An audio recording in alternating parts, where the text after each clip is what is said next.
What's up, guys? It's KB. Make sure you subscribe to the Underground Sports Philadelphia YouTube channel. Click the bell icon down below so you don't miss a single video from us. And thanks for tuning in to another video from Underground Sports Philadelphia. Now let's get into it. Philadelphia, baby, you're going to love it. Best sports fans in the world. Actually, the worst, but that's what makes them the best. What is going on, OTB Nation? Welcome into episode 360 of the award-nominated, honorably mentioned, number 9 NCAA ranked, and of course, viewable on YouTube, Outside the Box podcast, the official lacrosse podcast on the Underground Sports Philadelphia Podcast Network. KB and Deej coming at you with another week of NLL to break down. Deej is miming me behind his hand, which is just absolute piss gold. We've got the PLL schedule to break down and kind of just give a little way too early look at where you'll see OTB on the road this summer. Plus, shout out to us for waiting to record because finally some breaking news happens before that we can talk about relevantly right away, not have to wait a week as the Carolina Chaos have hired their next head coach and become the first team in PLL history to separate the head coach and GM role. We'll get into all of that. Plus college season's here, and Deej is going to touch on the matchups. Plus we have a thing in the works, hashtag mini up to something season that you want to keep your eyes peeled out for in the near future. Not that anything is changing for the bad. We're just potentially adding more to the podcast. So very exciting stuff. Before we get into everything, make sure you guys are following us on the socials across the board at OTB Laxpod. Follow Deej at SCS_next great. Follow Hoots at Hoot Sports Media. Do we have Hoots on the ground this weekend? Yes, we do. Hoots on the ground Saturday night against the Toronto Rock. Gonna be a banger. We're gonna get Tom Schreibe picks. Let's go. Follow Chase at the PLL Pipeline and follow yours truly at KBIZZL311. Subscribe to the pod on Apple, Spotify, or wherever you get your podcasts in audio form.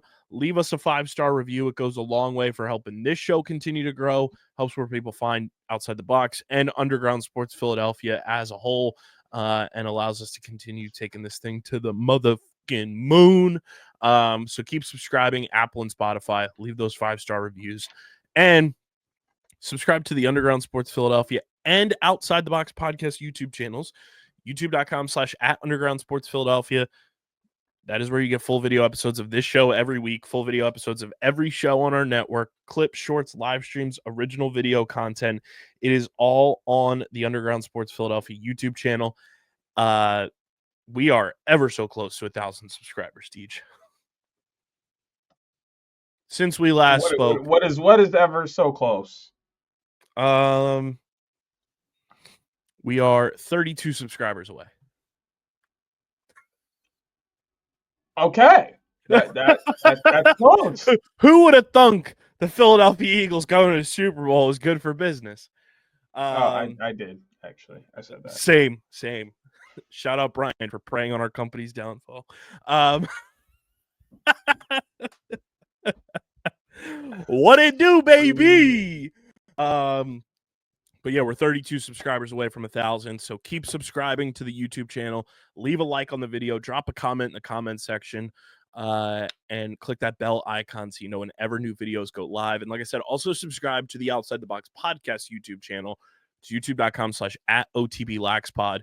Deej and I were talking before we started recording. We're working on something, getting it in the works. I don't know if it'll be this week per se. But stay tuned because there's going to be content coming on that channel this year for certain. We're working on this, like the ins and outs and semantics of it, but we're very excited for what we're going to be bringing to that channel to help that channel grow currency and just continue growing another YouTube channel because I like challenges, and this is what challenges are all about, and it's going to be very fun. So subscribe there, subscribe to this channel, leave us a voicemail, speakpipe.com/OTB Laxpod. You can leave us a voicemail whenever you want, talking about NLL, PLL, college, anything that comes to mind, your hot takes, what if scenarios, all of that. leave it at our voicemail line, speakpipe.com/OTBLaxPod. And this show is proudly presented by Shootout For Soldiers, bringing community together with lacrosse to help support our nation's veterans. And Deej, since we last recorded, they have added yet another stop on their 2025 list, and not just one, they've added two. So like we've been talking about, it's coming up in 2 weeks. High Point University's Military Appreciation Games on February 15th. Houston, Texas, March 8th and 9th. Jacksonville, North Carolina on May 25th. Long Island on July 9th and 10th. Canandaigua's back, a staple in the Shootout For Soldiers season schedule. July 26th and 27th. Colorado on August 9th. And they're going back to Baltimore. September 5th and 6th. Newly added to their schedule. All of those events are open to register for now when you go to shootoutforsoldiers.com/events. You can also find out how to donate, volunteer, and get involved with one of the best organizations out there, not only in the lacrosse community, but just in general. And what they do to help our nation's veterans by bridging community with lacrosse is super, super cool. It's one of the coolest events I've ever attended. I'm hoping to get to Long Island this year because it's going to be a blast. It is a staple event as well. Maybe get down to Baltimore on September 5th and 6th. How you doing? But go to the link in the description, shootoutforsoldiers.com/events. Find out how to register for any of their events on their 2025 schedule, how to donate, how to volunteer, and get involved with Shootout For Soldiers. And we thank Shootout For Soldiers for being a proud partner and presenting partner of the Outside the Box podcast. Deej, let's get into it. A mini week to recap in the National Lacrosse League. Just 4 games to recap. We did pretty well in our picks. For having the same picks, 3-1. We'll take that. We'll take that any day of the week. We'll take a 3-1 week. That's pretty good. Unfortunately, the one was your squad dropping to the red hot Toronto Rock that everyone you ain't have to do all that. That was facetious. You did you not should have to know do that was sarcastic. I know, but that makes it even worse. Everybody's like, the Toronto Rock are back. They're back. That makes it worse that you're being facetious about it. You should have just. Damn it. Toronto win 14-9. Vancouver, with a stalwart defensive effort, win 8-4 against Ottawa. They held Jeff Teat scoreless. Colorado survived Rochester on the road 11-10. And the Saskatchewan Rush continue surging forward and beat Albany 17-13. Deej, I'll let you get your thoughts out about your Roughnecks. I mean, the Big Mac curse is really starting to catch up to you. I know you got to win there, but all right, bro. It's reared its head. You're not gonna sit here and blame me for this. You're not gonna do that. It's rearing its head. I will take my fault. I need to catch up. Honestly, it's daunting. It's honestly scary. Big Macs don't taste the greatest. You got a nice little road trip coming up this weekend. You have a car Big Mac. Ew. That's even worse. Dude, what are you talking about? Eating in your car is like the most viral thing you can do. That's fine, but I want to eat something I enjoy in my car. What do you want, a fondue fountain in your car like that one guy? Low-key would smack with a fondue fountain in my car. All right, have a whole charcuterie board. I do need to get on it. I wonder. Okay, so like they don't really have the chicken Big Macs anymore, but like, do you think I could like go in and ask them to like secret menu shit? Just like substitute the burgers for chicken patties. Like even if they upcharge me, I wouldn't care. Like I think that's what's like the beef is just. It's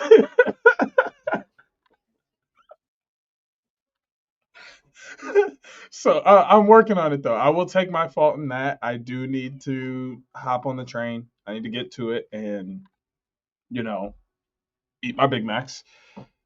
But the real problem is turnovers. Mm-hmm.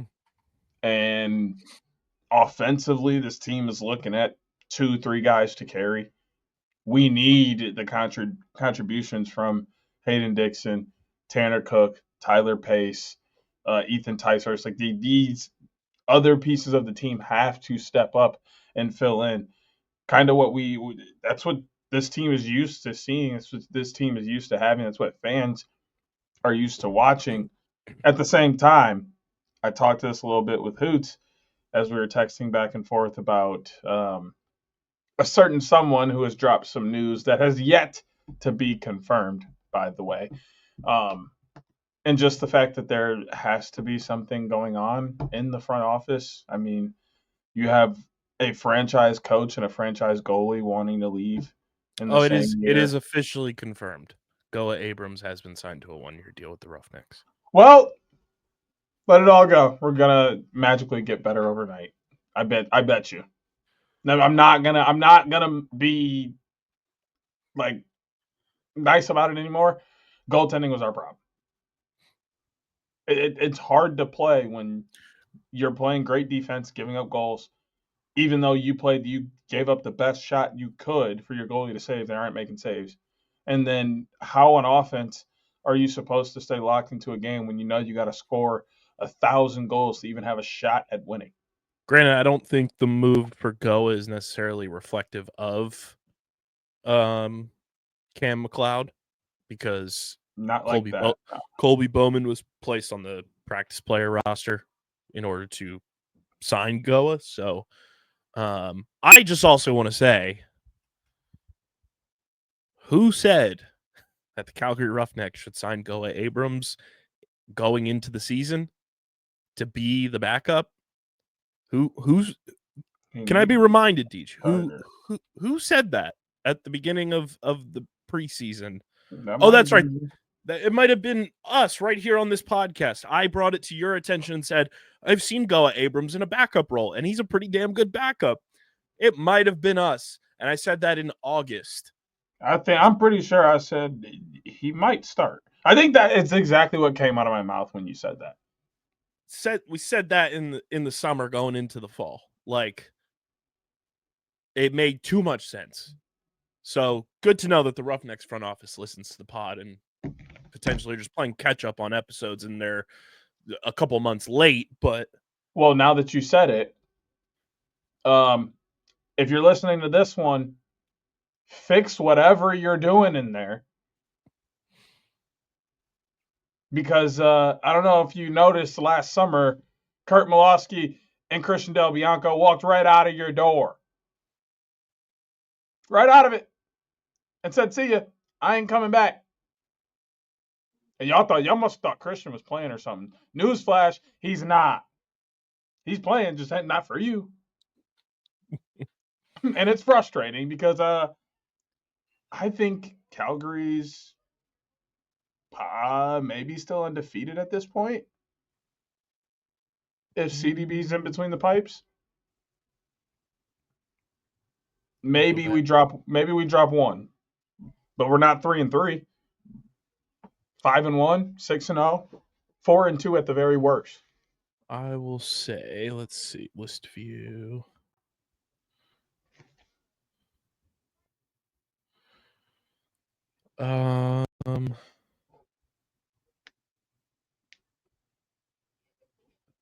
You probably,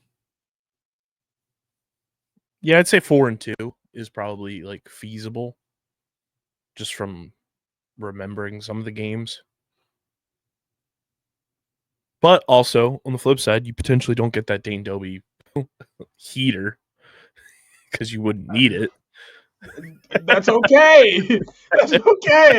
I could have gone without that heart attack of a game. Absolutely. But yeah, tough one. I mean, it also was nice to know that Tom Schreiber and TD Ierlan were going to be back and all this. And as soon as I saw that, I was like, this ain't good. Getting players back left and right. But Vancouver Warriors, big time win. To hold Jeff Teat scoreless is a feat that you put on your resume. That's a a trophy in and of But itself. I would like to say that, but like this year, it's weird. He hasn't taken a step back, but there isn't like his role has diminished some. Like he's not as needed offensively as he was last year and the year before. Like he has help around him, and the help has stepped up. So now you don't need him to go out and score 4 goals and 5 assists a night. He can go out and have a 0 goal. What did he have? 3 assists, I think. Yeah. He can go out and put that up, and what? They won that game? No, they lost They 8-4. lost, but yeah, okay. This is a But game where you needed also, Jeff Teague to have 5 goals. I mean, sure, but you look back last week and he had a goal and 4 assists, goal and 5 assists, something like that. So yeah, he still had a total of 6 points, but he's not scoring goals because you have goal scorers now. He's more of your facilitator, more of your quarterback of the offense, more of your point guard, and he's running that position very well. I think he's been placed on a little bit of a pedestal, rightfully deserving, but now we have to look at him objectively through the lens of what it is that his team needs. And now he doesn't need to be this superstar Jeff T Iron Man to lean into his likings. He just has to be Jeff T Hawkeye. Like, you know what I'm saying? Like he's literally just a piece of the puzzle now. He doesn't have to be the main guy. Instead of having a main guy, it's now a committee crew. And I think that's better for him. Yeah, but we talk about Jeff and Lyle a lot as being like those dudes. And while Lyle still goes out and, does Lyle things, I think we can both agree the supporting cast that Lyle has is far superior to the supporting cast that Jeff has. With Shane Jackson and Andrew Q, I would take that trio over what Jeff has. And that's no slight to Jeff's teammates. Sure. But like I get like we're saying the same thing. It's to a higher standard with Lyle, but like the whole thing is like we're looking at Jeff to still be what he was in New York for the Riptide. When yes, it's the same franchise technically, but they're in a new position in a new city with a new squad where he doesn't need to be New York Riptide Jeff T. He gets to be Ottawa Black Bears Jeff T, and it's not always going to work. That's okay. That's part of playing a sport is what you're trying to do doesn't always work. It doesn't mean Jeff T ain't Jeff T. Now, what I will say is that defense did a great job scheming against what Ottawa wants to do. I think that's like with the bigger thing to look at this is they wanted to make Jeff T be a shooter. And he was, and then they made saves. They put him in situations and blocked shots and created turnovers, which is what they wanted to do. He became very comfortable this year dishing the ball out. Very comfortable sitting on the outside, letting everybody move and work and finding the open guy to finish.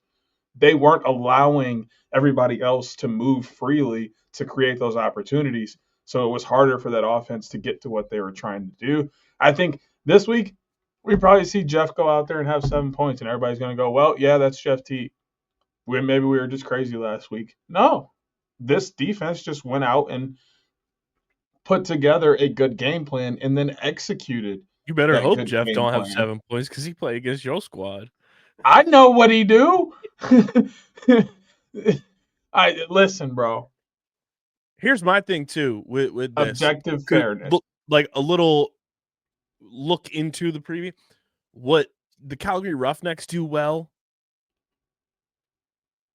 Like if you combine Calgary and Ottawa, that would be like the perfect mold of a team because you have the goaltender and Calgary has the overall better offensive weapons. Not saying that, obviously Jeff T, but as a collective, Calgary has the better offensive weapons. They have the better transition player in Justin Inacio to get possessions. But if you put Zach Higgins in Calgary, you guys are probably more in the Saskatchewan-Colorado echelon than in 8th place right now. Excuse me? Give us our respect. We're above them. We're in that I'm saying category record-wise. We're in that category right now. You give us Higgy, we might be undefeated. You give Calgary Higgy, you're probably in the realm of top 4, is what I'm saying, versus being in 8th. We are top 2, not 2. No, we're top 2. Whoa. top 2, top 3. That's more like we would have beat y'all. But well, like we would have beat y'all. Bro, I said what I said. So did I. You can say all you want, but like I'm right. The double standard is crazy. But like in all seriousness, it's my turn. It is. Jeff Teat's gonna be fine, and I think this week was an example of a team going out and executing a very good game plan. I'm gonna say if Ottawa wants to compete like full blown and like move up the standings, they're either gonna have to find some consistency on offense across the board, like as a collective unit, or they're gonna have to make a move before the deadline and bring in somebody to be like a heavy hitting 1-2 punch with Jeff. Because I think Larson Sundown, Connor Kiernan, I love those dudes. Homies, friends of the pod. They follow the pod. They listen to the show. They're complementary pieces that every team needs. But you also need that like dynamic duo like Dane Doby, Curtis Dixon, like Mitch Jones, Joe Resiterets, like Dane Smith, Josh Byrne, if you're going to be in the elite of the elite. I would, and if we didn't just get Goa, I would say give us Higgy, and y'all can have Kinger. I love you, Kinger, but Kinger ain't going nowhere. I know. I know. Crazy. I know. But the thing, okay, the only reason I said that is because I don't know if you've noticed, but them other two ain't playing without each other. Like they have pretty much verbally said. Well, they have verbally said. Dane said wherever Curtis plays, I play. So hey man, I'm just saying, there's a team that wears purple that if things don't start going right, y'all better knock on that door. You talking about for the King of the Hill? Olegs or for Warren Hill? I thought you were talking about San Diego. I want Zach Currier back. I hate to break it to you, Zach Currier ain't walking through that door. I know. But yeah, great win for Vancouver. Great defensive effort there. Ottawa's just got to be way more consistent on offense as a collective, and not go totally cold when Jeff doesn't have a typical Jeff Teat type of night. Colorado, big win to stay in the top 4. They beat Rochester 11-10 on the road, and then Saskatchewan silences Albany again. They win the season series, so that's a huge thing. If Albany somehow finds a way to turn around, that's a huge tiebreaker in the back pocket of Saskatchewan. They stay top 3. And the standings after week 9, Buffalo still up top at 5-0. And I'm not gonna lie to you. I think I'm ready to make an early pick for an award. I probably shouldn't. I honestly probably shouldn't. Ladies and gentlemen. Hold on. I'm working on something here.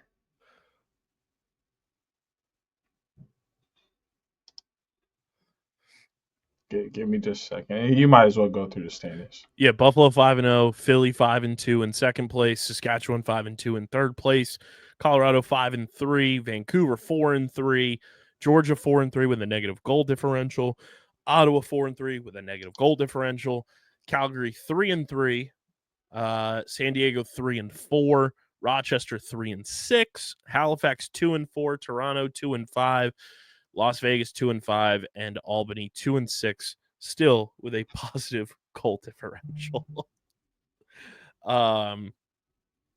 Yeah, some people are saying that Toronto's top 3 team in the league at 2-5. Couldn't be me though.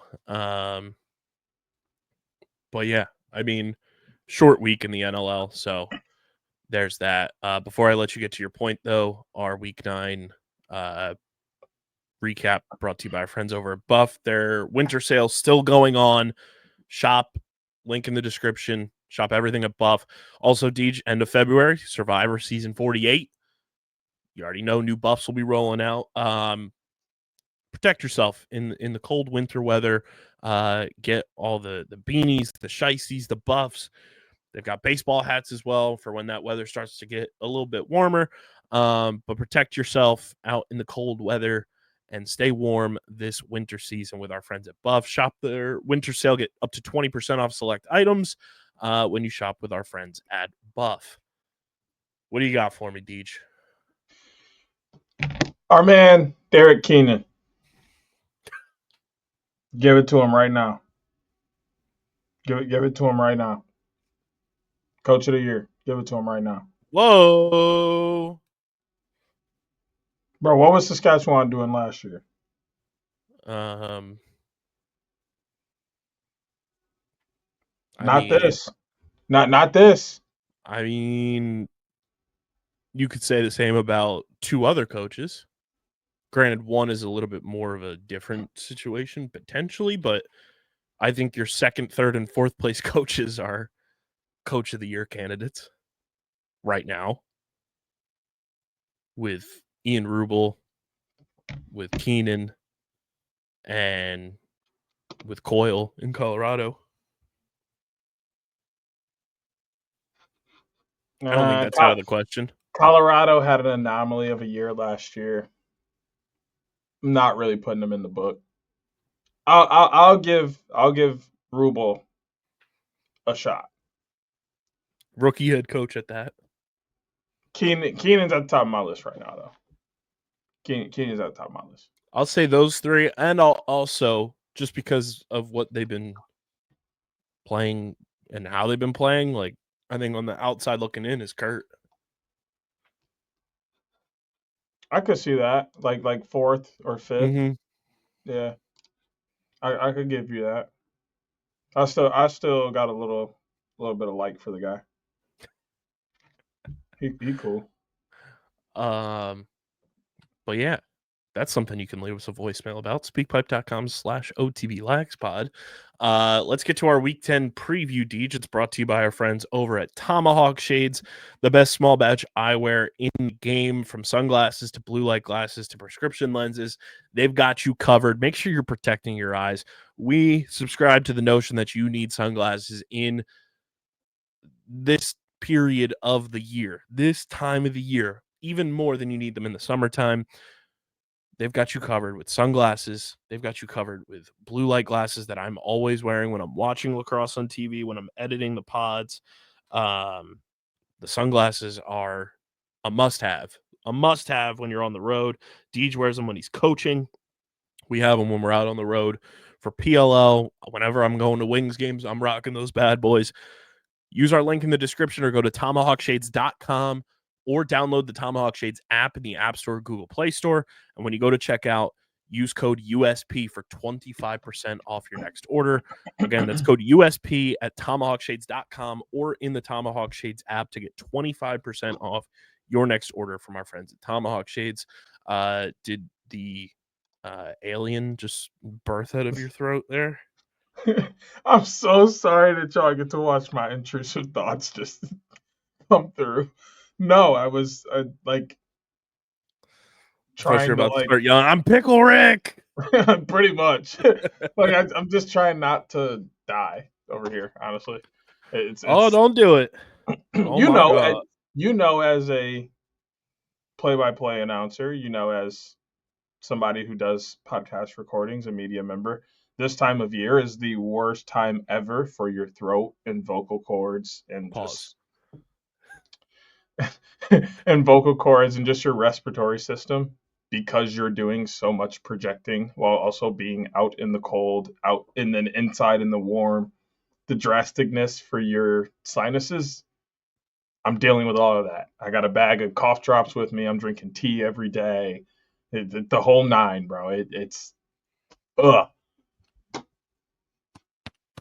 Hey, It, if Essentia wants to sponsor us, by all means, I'll you can reach me at undergroundsportsphi@gmail.com.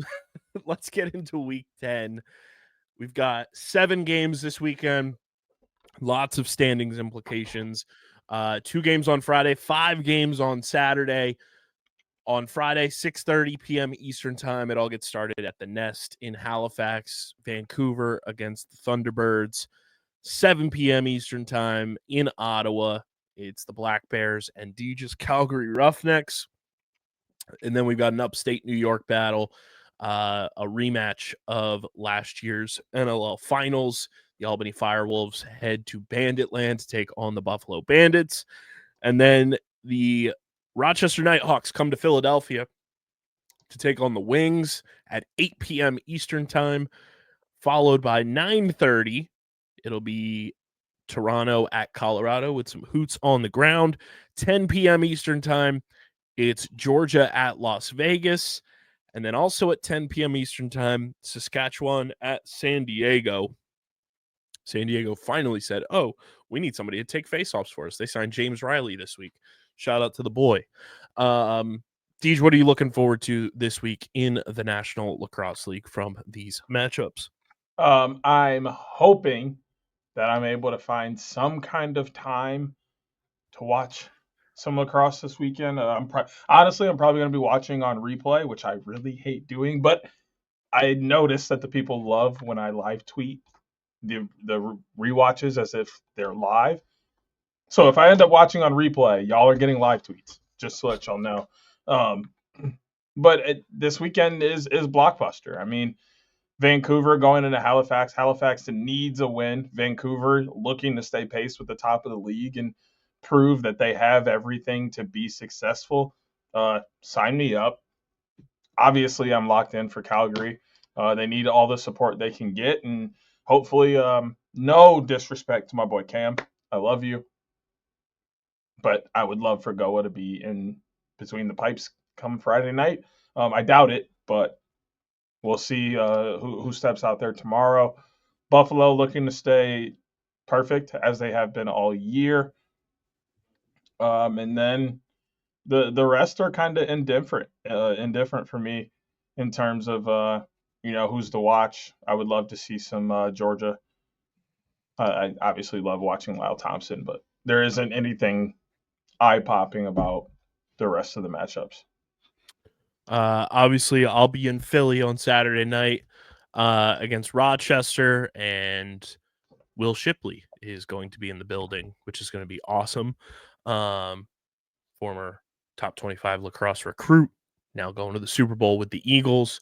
He'll be in the building, so I'm hoping to potentially maybe get like a couple minutes with Will Shipley, which would be dope. Albany and Buffalo, I know Albany's not having the greatest season, but obviously there's talent there in that matchup. Halifax and Vancouver, sneaky fun matchup there. Battle of Canada, the way Vancouver's been playing. Halifax is a wild card always, so you never know what to expect. And then Saskatchewan and San Diego is going to be wildly fascinating. I can't wait for that one. But a lot of good stuff going on this weekend in the National Lacrosse League. So looking forward to another solid weekend. Definitely some games to pay attention to, like Saskatchewan and San Diego has a lot of implications for the standings for sure. Will Toronto stay hot? Who knows? Philly wants to stay, kind of distance themselves a bit and stay in that top 3, obviously, and they're in second right now by virtue of a tiebreaker. Buffalo trying to stay undefeated. Calgary trying to, get over 500. That would be huge for them. And then you get a game in hand over Ottawa. You guys haven't played Ottawa twice, have you? I do not believe so, but I will check to verify.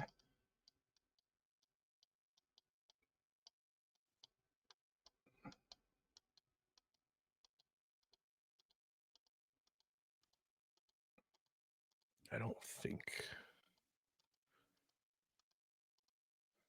I don't believe so either. Yes, we played Albany on the 14th of December, so this will be game 2.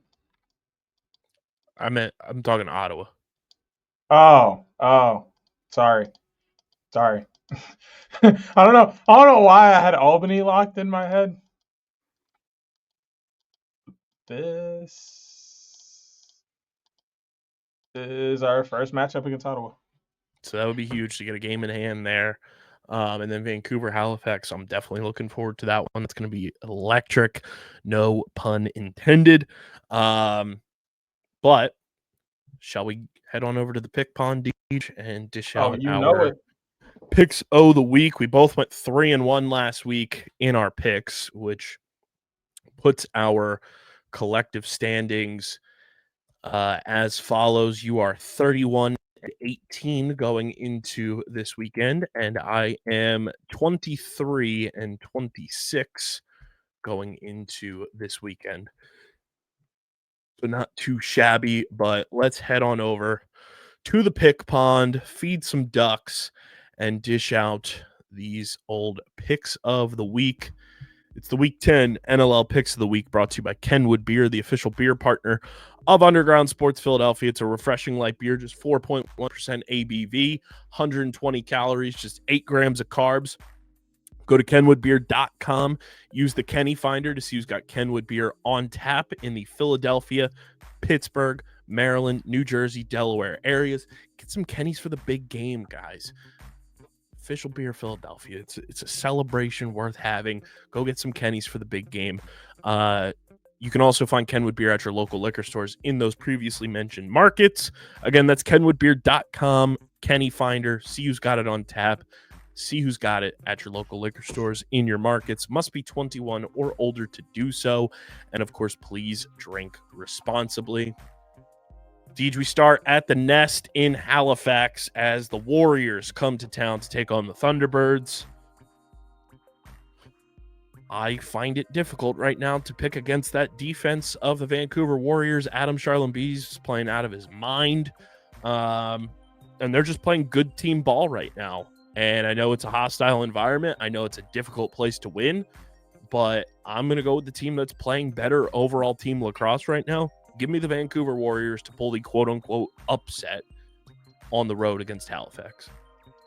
I think I'm going to have to go with you as well. I know that the Nest is going to be tough for Vancouver to go into. They're traveling literally all the way across the country, and the fans are going to be itching for a win. Halifax is itching for a win, but I cannot trust Halifax offense enough right now to score enough goals against that Vancouver defense. And honestly, Vancouver is just playing with the belief of each other. It says a lot when you don't really have a lot of people outside of your building, so outside of your fans, outside of your front office, your coaches, your players, believing in yourselves. So, and they're really taking ownership of that and running with it. So I'm going to go with Vancouver as well. Then at 7 Eastern, your Roughnecks in Ottawa to take on Jeff Teat, Larson Sundown, Connor Kiernan, and the Ottawa Black Bears. I just think better overall offense is going to win this. I think Justin Inacio is still playing out of his mind and has really taken a step forward in his career. And you can survive what Ottawa's been doing offensively with the goaltending you guys have had. So for those reasons, I'm picking Calgary to get the road win.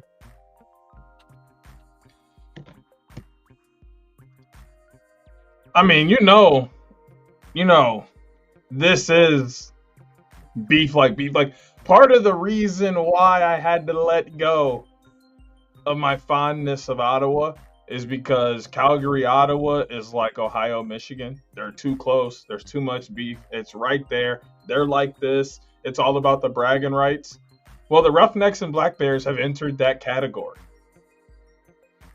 Bleep, Ottawa, Calgary by 10. Well, no, Calgary by 1, maybe 2. I would say it's not necessarily Michigan and Ohio State. I would say that's more Toronto and Ottawa. I mean, obviously. That's I had to flare it up a little bit.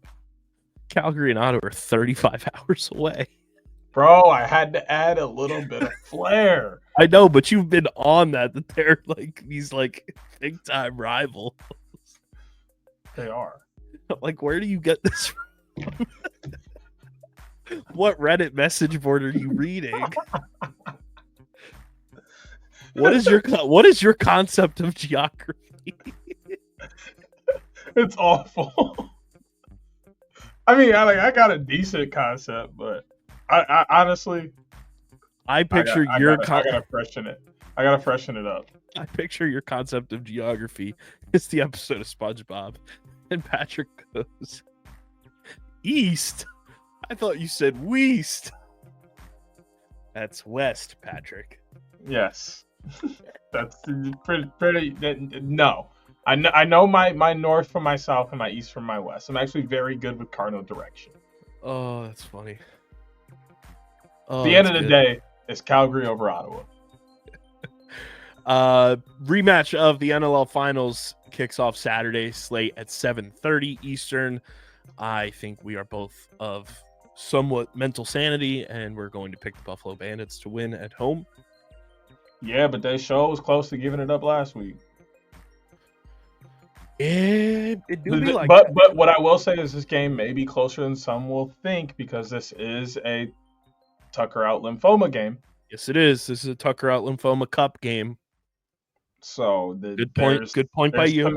There's some extra there, but I do still have Buffalo coming out on top. Both teams rocking dope Tucker Out jerseys for the game as well. So it's gonna be a good game, but we got an idea who's coming out on top.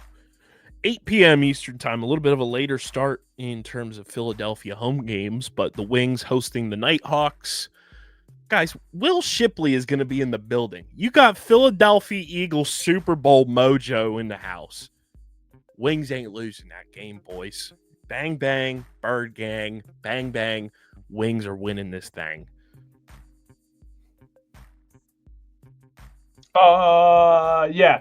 I'm going to go with the Wings as well. My thing with this is Rochester is slowly starting to play better lacrosse. Their offense is really catching a groove, but they're running into a team that has been an absolute machine throughout the year. I don't see that stopping anytime soon. And honestly, Philly is just playing with excitement, and that's going to carry them through this game. Give me the Wings. We move to Hoots on the ground. The Colorado Mammoth playing host to the Toronto Rock. There's rumors that the Utah Hockey Club could be called the Utah Mammoth next year. Don't know how that's going to fly, but I think Colorado's going to be pissed off by that, and they're going to take it to heart, and they're going to silence everyone thinking that Toronto is a top 2 team in the league right now, and Colorado's going to win at home. I'm only giving Colorado the edge right now because this game is in the Loud House. But I do think they've been playing some decent ball recently, and they're at least something to keep an eye on for the moment.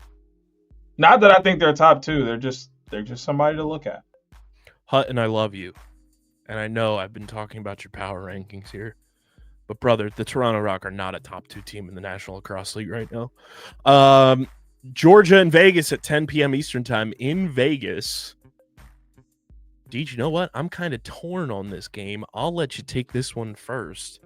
Lyle Thompson versus Jonathan Donville in Vegas. I'm feeling my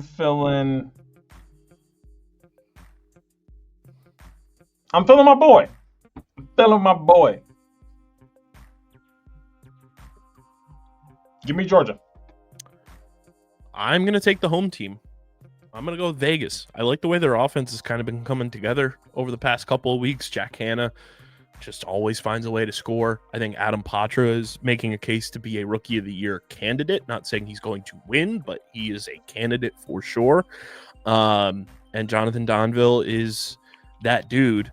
And I just think Vegas is starting to kind of find a sense of consistency on offense, which is huge. And like I said a couple weeks ago, I just don't trust Georgia fully right now. So I'm going to go with Vegas to get a home win. And then the final game, also at 10 p.m. Eastern time, out in San Diego, Pechanga Arena. The San Diego Seals playing host to the Saskatchewan Rush. Rush are one of the best teams in the league, guys. I hate to break it to you, but Naso greater than James Riley right now, simply based off of reps. Naso has played 7 games this year. James Riley's going to be coming in cold playing against him. In terms of just NLL faceoffs, I'm taking the Rush.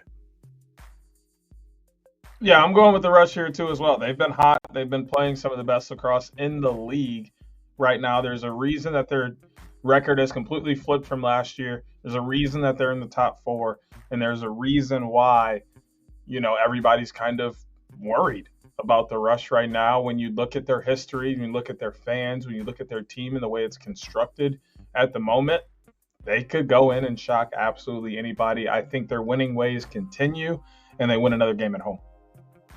So there you have it, our Week 10. We're in double-digit weeks, guys. Our Week 10 NLL picks of the week. We both have Vancouver, Calgary, Buffalo, Philly, Colorado. Deej has Georgia. I'm taking Vegas. And then we both have Saskatchewan. Your NLL Week 10 picks of the week brought to you by Kenwood Beer. Deej, we had a little bit of news in the PLL this week. It is brought to you by the PLL app. The new season of PLL Nation is here. Deej, how do you feel about the daily streaks change in the PLL app where you have to complete a task in the app in order to keep your streak alive rather than just logging in and claiming your streak?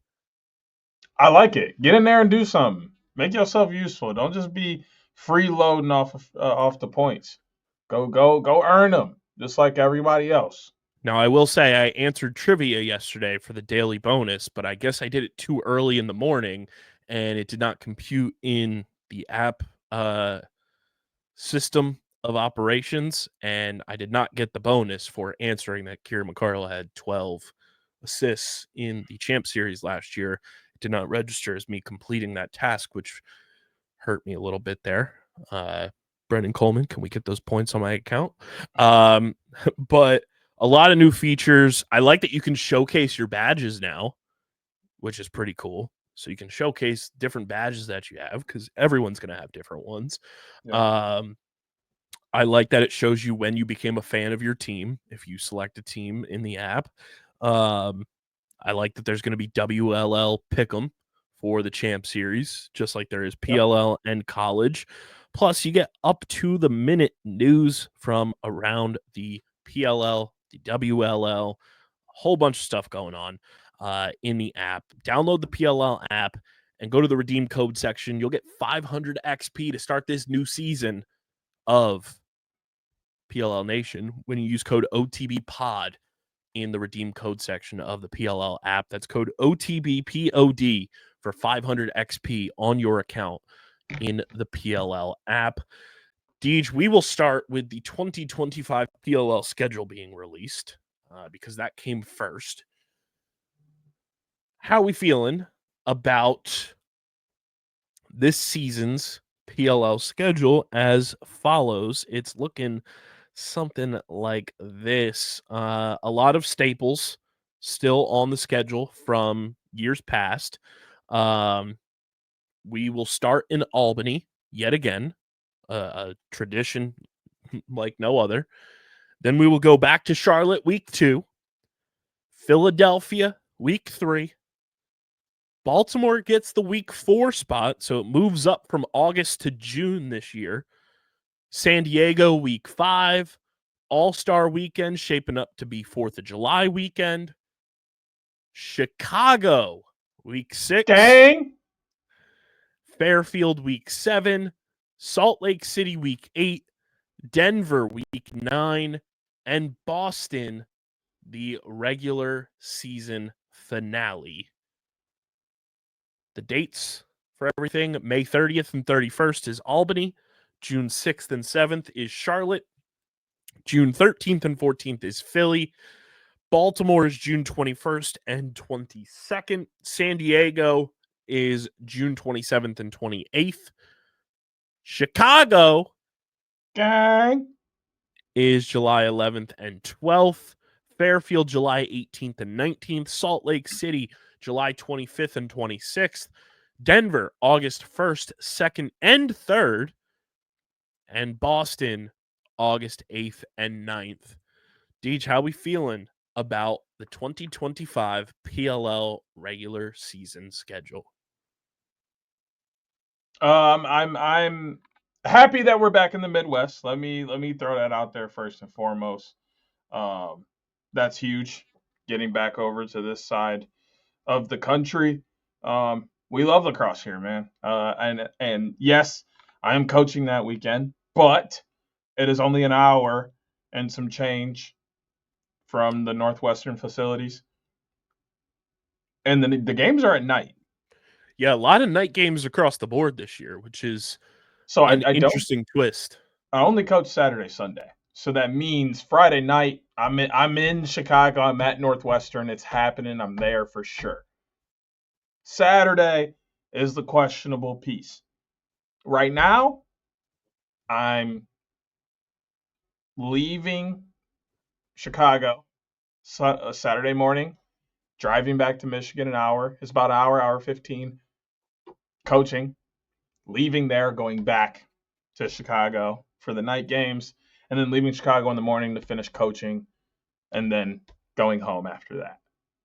That is the tentative plan for now. But that very much may change. I'm doing a little math here. 16, 17, 18, 19, 20, 21, 22, 23, 24, 25, 26, 27, 28, 29, 30. There's 31 games this year that take place in the 6 p.m. or later time slot. Beautiful. So a lot of night games. I also brought to your attention, and I think we both were like, that would be sick if that's the case. There are multiple weekends, including Albany, Charlotte, Philly, in the first half of the season. Second half of the season, it also happens a little bit in Fairfield, but not as much. And then it also happens in Denver, but I don't know if that's a typo because the first game says 8 and then the next game says 1 p.m. So unless that's happening August 3rd, potentially. But there's gaps that are significant. And I was like, that'd be kind of cool if that means there's a WLL game sandwiched in between in those gaps. That way you're not having people having to leave the stadium like we've had in years past. That would be pretty cool. Pretty cool. I'm excited about the schedule, especially since most of the games that I'll be attending are Friday and Saturday dates, which is very great for schedule-wise. So where you'll see me this year, tentatively speaking, things can change one way or the other. I'll be in Albany opening weekend. Obviously, I'll be in Philadelphia. Obviously. And we're working on some stuff already because Mike Rabel liked said tweet about running some things back. I'll be at Homewood Field in June. I will be in Fairfield, July 18th and 19th. And then we will see where the playoffs go and how things schedule-wise work out the rest of the way. But tentatively, I'm in Albany, Philly, Baltimore, Fairfield this season. I am Albany, as always. Opening week is a definite.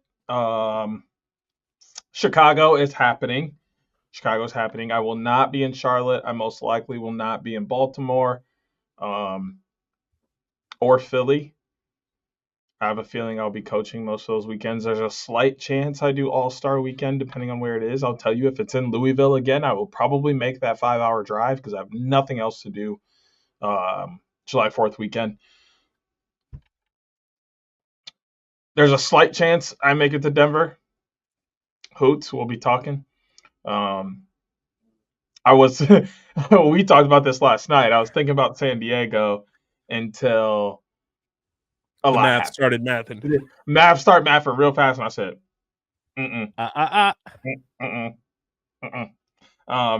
So yeah, not making it to San Diego this year. So right now it looks like it's going to be Albany, Chicago, for sure.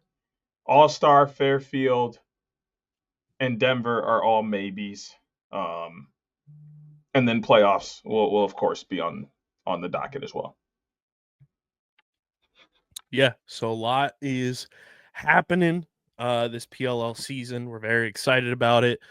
And for right now, I also have to bring this to the attention of the people because Champ Series is obviously on the horizon. We'll let you know what days we'll be there. I know Deej is coming in for the weekend. My initial plans got derailed a little bit just because a little certain big game is happening on February 9th. And if things go the way we are hoping they go and the way we expect them to go, there's some things that need to be taken care of here at home first and foremost, and that need to be celebrated. But we're not getting ahead. It's one day at a time, but that is something that is on the radar right now of trying to figure out when we'll be there. So a little switch up there, but nonetheless, we will be at Champ Series one way or the other. Just don't know for how many days just yet. But very excited. There are rumors of the playoff schedule. Our good pal Dan Arestia tweeted this on Wednesday that they're looking potentially at Minneapolis as the quarterfinals location this year rather than Gillette Stadium, which is interesting. They're talking about Philadelphia being the semifinals location, which was also the case in 2021. And then they are looking at Red Bull Stadium. I think it's now called Sports Illustrated Stadium.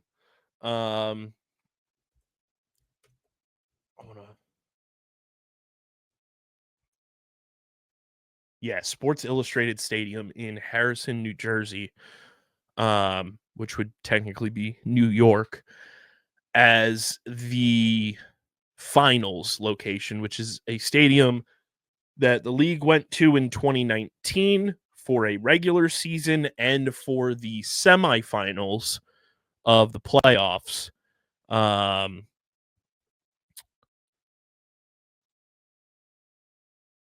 I don't know how I feel if that is true. And, Dan has great sources that he wouldn't post things if he didn't have some sort of gut feeling about them being accurate. I was talking to Deej about this off the pod. Just being in New York is just not fun. It's not fun at all. And Harrison, New Jersey is just right outside of Newark. And I was not a fan of that arena. I was not a fan of just the area. It's an easy drive for me, obviously, being, 2 hours away, if that. But Philly is championship weekend, and I wish that was the staple of the league. I don't know. I don't know if there's some sort of scheduling conflict with the union potentially with when they're trying to have the championship game. So unfortunate if that's the case, but nonetheless, we'll be there. But yeah, I was bummed to see that Philly would not be the title game location again. Allegedly. Yeah, I mean, it doesn't matter where it is. Well, I won't say that. There are very few places I won't go for a championship game in the PLL. Upstate New Jersey / New York is not one of them. Yeah. So we'll let you know if any of our plans change for the schedule and everything. But some other news also dropped today, which we are very excited that it dropped on a day that we are recording. Okay, so back from a breaking the fourth wall intermission there, Deej and I had oblos that we had to go take care of, but we're back to wrap up here with some more topics that have come across. And the big one broke today as we record this on Thursday. The Carolina Chaos named Roy Colsey head coach and Spencer Ford as GM. The first time in PLL history that we have the head coach and GM split. And a lot of people were out there asking. This is not like something new. This could have always been done. It's just the first team to enact on it. Deej and I have been talking about this for close to a year about the potential of this like being a thing down the line. We didn't know when it would pop up, but we have been pretty sure we talked about it on pod. We've talked about it off pod. We've talked about it with other people. And we just didn't know when it would come to fruition. And I guess obviously when you have a head coach step down and his entire staff step down, and when that head coach was also the GM, it gives you a prime opportunity to explore that opportunity. I think these are great hires. You and I were looking at Roy Colsey a little bit since we're, the younger lacrosse fans than the average lacrosse fan out there. And he's a dog. We know a little bit more about Spencer Ford collectively. Find it interesting that he's going in the GM role. But I think with the talent that's on this Chaos roster, most notably offensively being Josh Byrne, obviously, and then the young talent that's been drafted over the past couple of years, your Ross Scotts, your Knoblocks, Minnow, you have pieces that I think Roy Colsey's offensive expertise can really hone in on. Now, obviously, the rest of his staff has not been filled, so that'll be interesting to also see who he brings on staff with him. But I think his offensive expertise alone, with the collection of players on this Chaos roster offensively, makes for, I think a Roy Colsey playground almost, where he can kind of fit these players into spots that he sees fit for how he sees the offensive game at the PLL level. But I think it's a very smart hire. Tanner Estia had a very funny tweet that probably had some serious tones to it, but it's also very funny just looking at it, and said, if you were a candidate for the Water Dogs head coaching job and you're also a candidate for the Chaos coaching job, you're not a serious candidate. To which you and I joked that that is like the PLL's equivalent to the Rooney Rule, and that's Stephen Brooks. It's almost a requirement that you have to interview Stephen Brooks for any open coaching vacancy whatsoever in order to progress forward with your actual coaching search. We'll find out, because somebody else is going to step down or something, and then there's going to be another round of coaching interviews. And if his name pops up, we're calling it the Brooksy Rule. It's happening. It's out there. We're going to get Mike in on this. We're going full in. And it's clearly not the same level as the Rooney Rule, which, is a good rule in place in the NFL that unfortunately gets manipulated by NFL owners and everything. And there definitely needs to be some fixes with that. But it's the Brooksy Rule because you are required to interview Stephen Brooks, because this has happened now with Rubior stepping down. This has now happened with Copeland stepping down, and this has now happened with Towers stepping down. I don't know if he was interviewed when Quirk stepped down with his heart issue, and then Holman was hired. I forget who was involved. I don't even know if it was like that public with who were candidates. I know Brody was a candidate. Holman was Not a serious candidate. I mean, at this point, not at all. According to Dan. He's not been a part of 3. According to Dan, he ain't serious. Just want to put that in. That is not on us. Oh, Dan said it. That tweet was gold, though. Job well done by Dan. We are just providing supporting facts here. Oh, it was so good. But I think great hire. Obviously, nobody will ever be Andy Towers in terms of a coach kind of being a focal point of an organization the way that he was.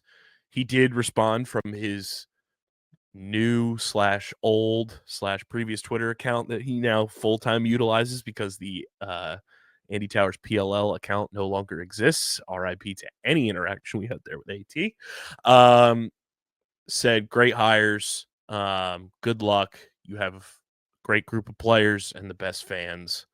So AT, very positive reaction to the hires. Now with Spencer Ford coming into the fold too, because we have a little more knowledge about Spencer Ford with our age demo and what he's been around, and obviously he was also an assistant coach during the 2023 Champ Series for the Atlas. The GM role for a prior head coach is fascinating. I think it gives great perspective on that role, and I think it's only going to let Roy Colsey be that much better of a first-year head coach where he doesn't have to worry about contracts. He doesn't have to worry about free agency to the degree of somebody that's in both roles at the same time. Like, obviously, he's going to have input on free agency and trades and everything because it's his team. He wants to be, in the know with all of that, wants to have guys that fit his system and everything. But it's also going to be interesting from that perspective to see where Roy Colsey can just focus on games, can focus on the team being better. And it's also going to be interesting seeing a head coach and a GM work in tandem together, because we know from every part of major, North American sports, those two are conjoined at the hip until they're no longer conjoined at the hip.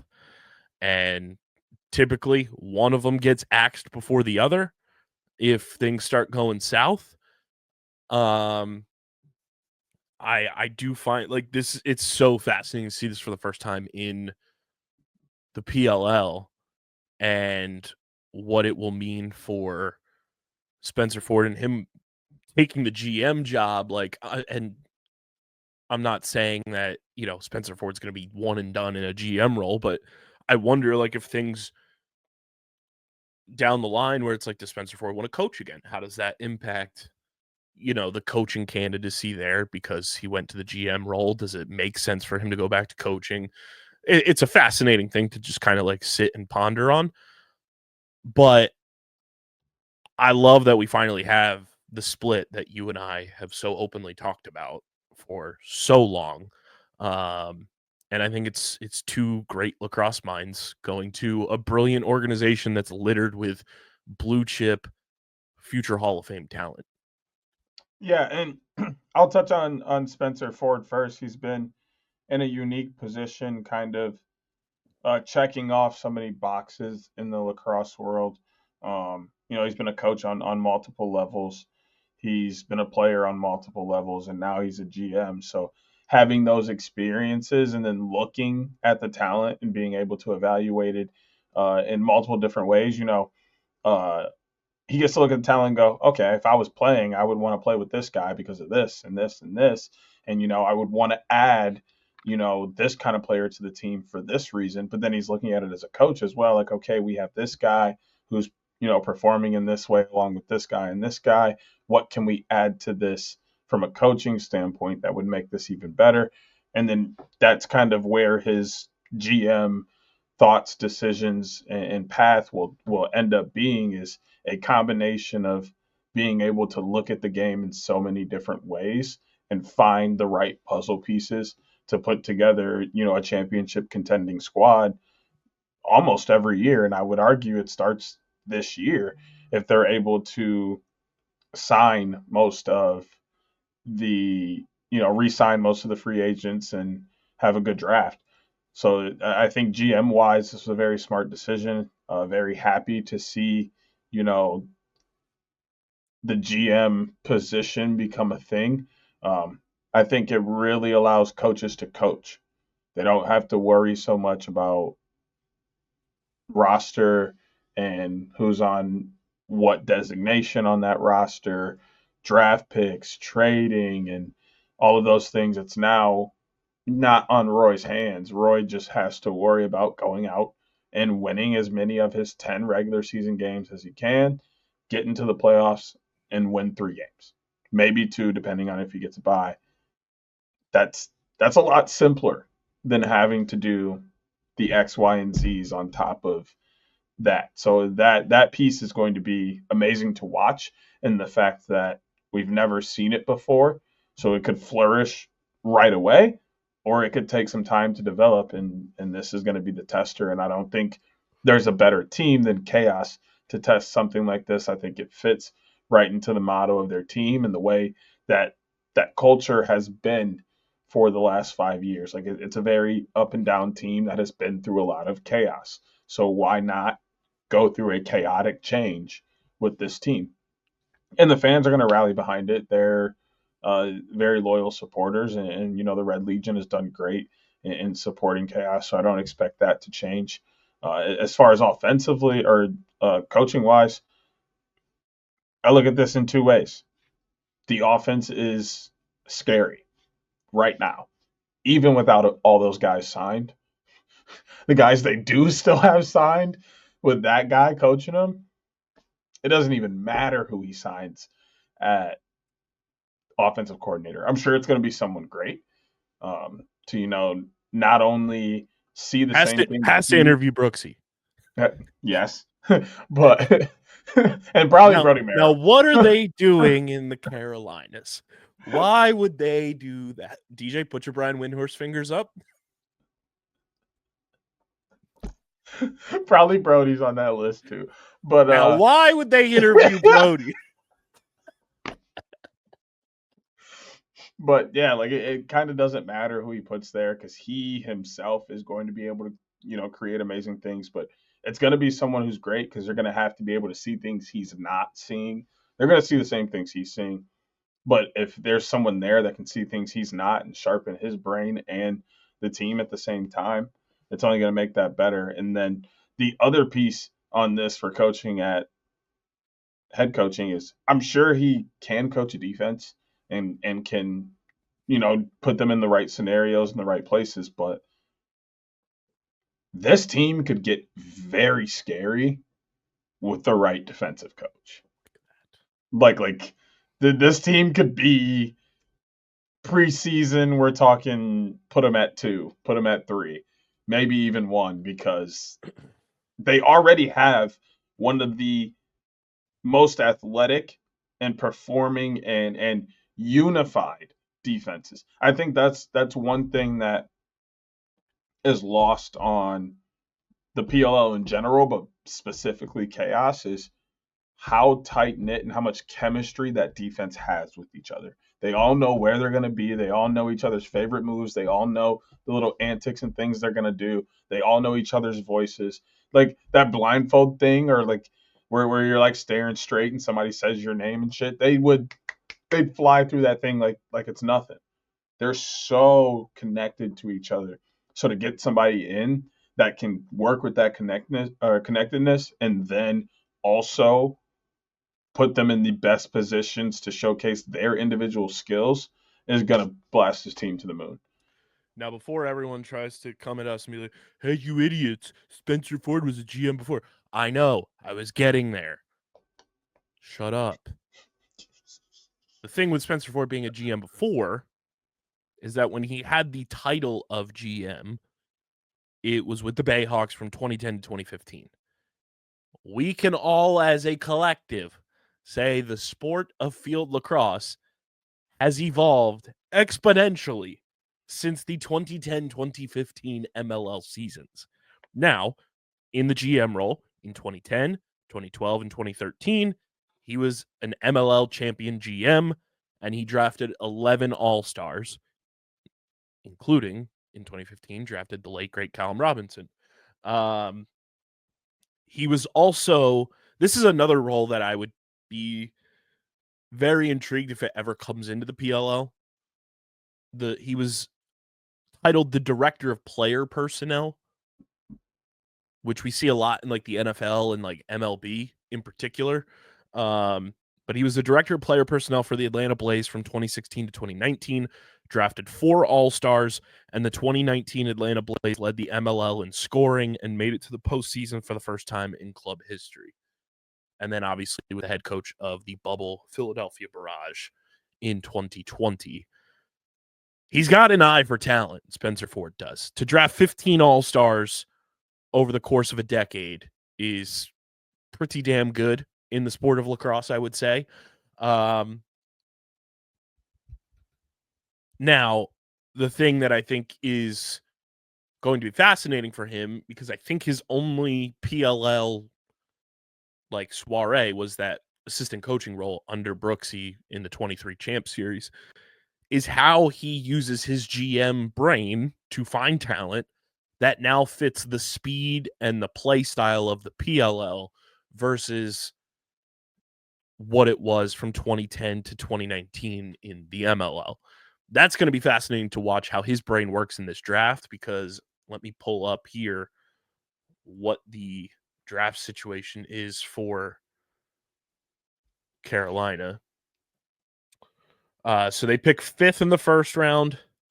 They pick 5th in the second round, 5th in the third round, and so they just have their picks. So they have 4 picks, all number 5 overall in each respective round. I think watching now, to me, as somebody who appreciates like how sports teams are built, and I think you and I are very similar on this, Deej, I'm going to be far more fascinated following along with what Spencer Ford does in this role, more so than what Roy Colsey does, because Roy Colsey is going to be a good coach. Like, that's almost like the floor, is like he's going to be a good. You bring in a Hall of Fame resume to coach the roster that has Hall of Fame talent on it. I find it hard. Like, will there be bumps in the road in the beginning because it's a new coach? Potentially. But I think Roy Colsey is set up for success in his head coaching role with the Carolina Chaos. But watching Spencer Ford operate as a GM and as a single entity GM, I think is such a fascinating like thing to follow along with. And we get caught up in, especially in like the social media era, just following what GMs do with their respective teams. Spencer Ford's first draft class is going to be under a microscope for a long time. Yeah, I mean, they're going to be looking at that for. I'll say this. They come out and they have a rookie year like what we saw from some of the rookies the last 2 years. I think the talk is done.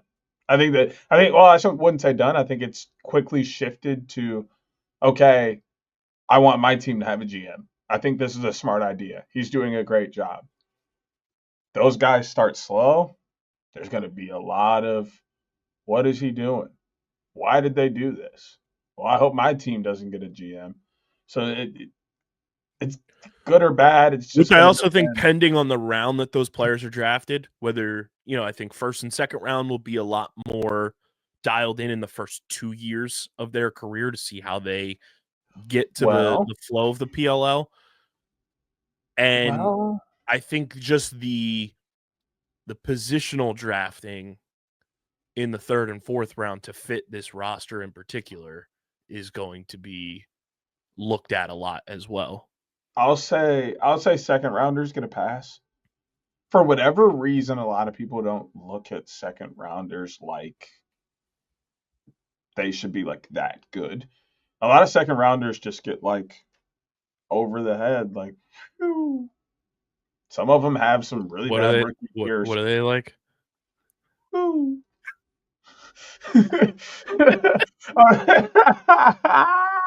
I'm just saying though, like now, question with second round, do you want me to exclude, because I just pulled up the second rounds of PLL draft history. Do you want me to exclude last year? Being that it was the quote unquote best draft ever. And the second round's pretty fucking good. I mean, who's in it? Jake Pacino. Okay. Jake Stevens. Who played like half the year. Yeah. Graham Bundy Jr. Okay. Eric Dobson. Our guy, Bo Pedersen. My boy. Friend of the pod. Alex Vardaro. Okay. Kenny Brower, who was injured. Mm-hmm. And Dustin Williams. Yeah, we can exclude last year. That's fine. They were pretty good. So look at 2023. Again, a very good draft class in the second round. Matt Campbell. Mm-hmm. Brian Tevlin. Xander Dixon. Troy Hettinger. Connor Marr. Petey LaSala. Brian Minikis. And Alex Mazzone. Bro, like 3 of those dudes aren't playing no more. It ain't nobody said shit about it. Only 2. Okay, Mazzone just got a spot. Mazzone was on the whips. Mazzone got a spot back at the end of the year. You're right, but I mean, for a while, like nobody's like, "Hey, yo, this dude's a second round pick, and he ain't playing."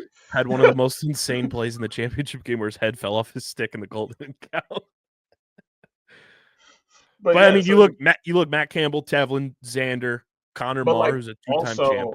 Also, like nobody was like looking at those dudes to like. There was nothing said about them, but like outside of maybe Tevlin, because it was Notre Dame. Not even really Tev, because we didn't know what we were gonna really see out of Tev. As Woods fans, we kind of were like, yeah, we're excited because he can do a lot of things, but we don't know what Nat is going to do with him. So like, there's no way to really gauge how to feel. But just like in this standpoint that like there's no expectations really for second round picks. I don't know if people don't know how to assess them correctly because 2022 might be the most hit or miss second round. Well, I think the thing is, I don't even think it's down to the players. I think it's down to how things have worked out in other drafts. Like the first round picks have been first round picks just like any other sport. Either them motherfuckers bang or they goddamn bust. And then there's the third and fourth rounders where it's all about finding a steal. And every team seems to be finding a steal at some point in the last 5 years. So then second round, everybody's just like, who was drafted in the second round? Like it seems like every year everybody's like, who was in the second round? Listen to this second round from 2022. It's crazy looking at like how opposite end of the spectrum this year was. So no real fault of his own because he's got oblos, but the first pick in the second round in 2022 was Brendan Nichtern, who had a great rookie year. Then it was Asher Nothing, Bubba Fairman, Brett Dobson. So like 3 in a row, like heater after heater after heater. Then Brendan Curry. Then Jack Hanna. Wheaton Jacobois. And Jonathan Donville. How do I feel about Jacobois? Jacobois needs to have a big champ series, in my opinion. Like he's like a cusper, I feel, every year. Like I feel like he's been a cusper since he's been drafted. Like it seems like he's doing just enough to make the roster in training camp. which is like, hey, kudos to you. I was just saying that to some of my kids today at conditioning. It's like, yo, some of y'all are going off to college, and like one kid didn't show up. They're like, where's he at? And I was like, he said, he had some stuff going on, wouldn't make it today. He'd be here next week. And one of them kind of gave me the face, kind of like, all right, yeah, sure. And I was like, hey, like that's on him. He's going to get to college next year and he's not going to start because he's not going to be ready. Like it comes down to putting in the work and being prepared. So let's also not forget whatever we Jacob Boys is doing over there. Let's also not forget two of the greatest second-round picks of all time in 2020, Matt DeLuca and Jeff Teat. Yeah. Yeah, you're right. Real ones, remember. Also, let's not forget arguably one of the greatest second-round picks of all time, Jack Rowlett. Cade Van Raphorst was also a second-round pick. Chris Sabia, Brad Smith. But like none of these dudes had any expectations. That's what I mean. Like everybody's just like, oh yeah, these dudes are good, but like, what about that guy over there? And those two guys over there. Like second round picks just exist. Like that is which is wild. The perfect way to put it is you could trade that pick and not give a fuck. Or you could go out and get a bust and be like, it was our second round pick. Like that's almost how it's treated. Which is crazy because like I personally think like in a league where it's 4 rounds for the draft, 32 total picks. Your top 2 picks are your most important picks. That should be gold. Like you should be wanting to hit on those top 2 picks every single year. Yep. I agree. But for some reason the second round pick is and like there are obviously a lot more hits than not. Yes. But looking at some of those, and it's no offense to Brendan Curry, he just didn't cut it in the PLL. And nobody said a word about it. But you drafted any other round and you do some shit he just did, yeah, you better get off Twitter because they're on that with you. That was a Ruby or draft pick when he was rebuilding this team. Yep. When his round 1 was Chris Gray and Kobe Smith that year. Yeah. And then his round 3 was Max Wayne. And then they didn't have a 4th round pick that year. It's crazy. But I do, because we do this every time, this is an open invite to head coach Roy Colsey and an open invite to general manager Spencer Ford to come on the Outside the Box podcast. We'd love to meet you formally, have you on the show whenever you want. There's a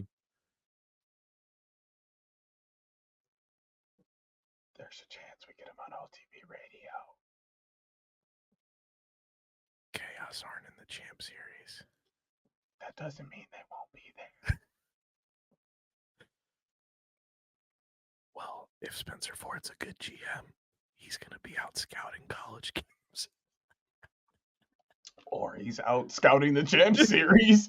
Let's not act like dudes ain't been there. Ronan is knocking.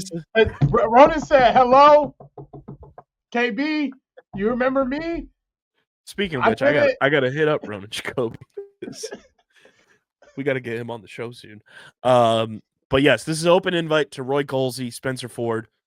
Anytime, anywhere, any place, you are welcome on OTB. We'd love to forge that relationship with you, especially since we have such a great relationship with your new organization. Now, Deej, with a new thing coming to the PLL, my brain got spinning. So I'd like everyone to reach up, pull down their chrome foil hats.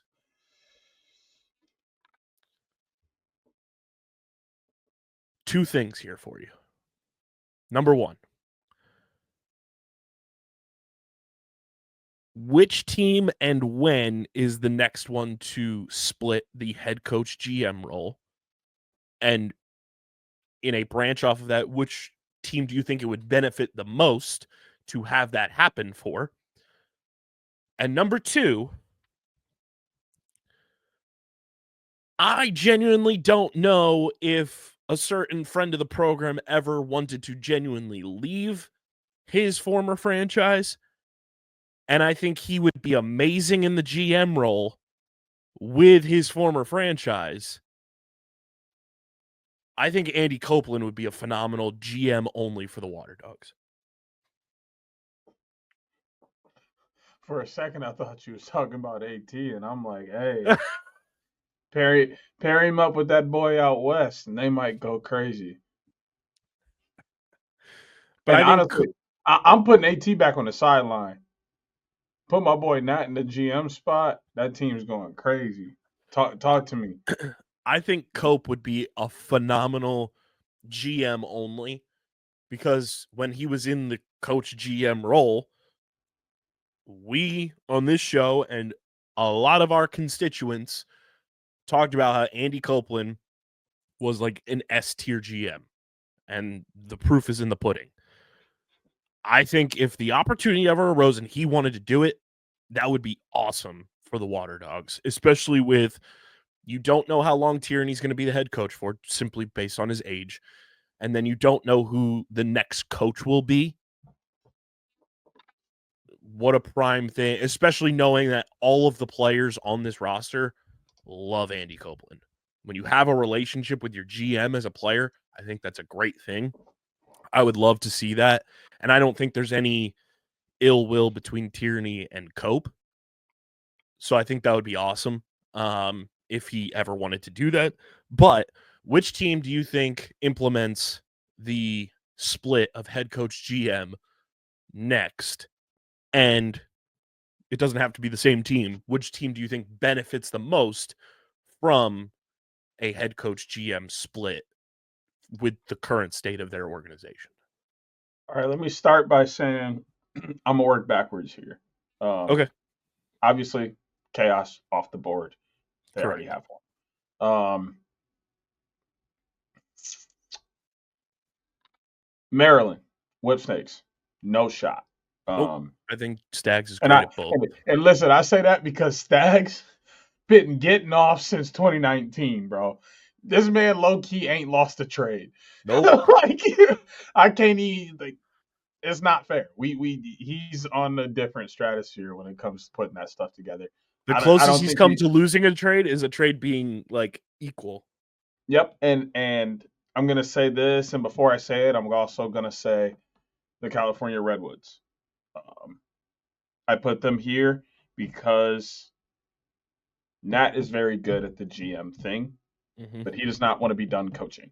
And I feel like it's the same thing with Stags. But I feel like you wait for those two teams until those guys are done coaching, and then you put them in the GM role. And I think they would love that and flourish there, and then you build that program and can I add one more name to your list there too? I think we're gonna go the same route, Bates. Yes. Yes, that was the very next one that was going to come out. I probably would maybe even put Bates above the Redwoods, above Nat. I think Bates and Stags are like, I think, the quintessential combo of GM and head coach in the league. Absolutely. And then I'm gonna say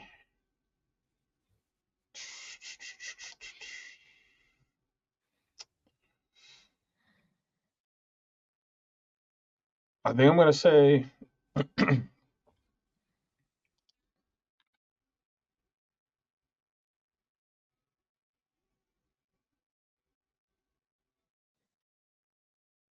New York. Think New York. I think they could hang off for a little bit longer. Well,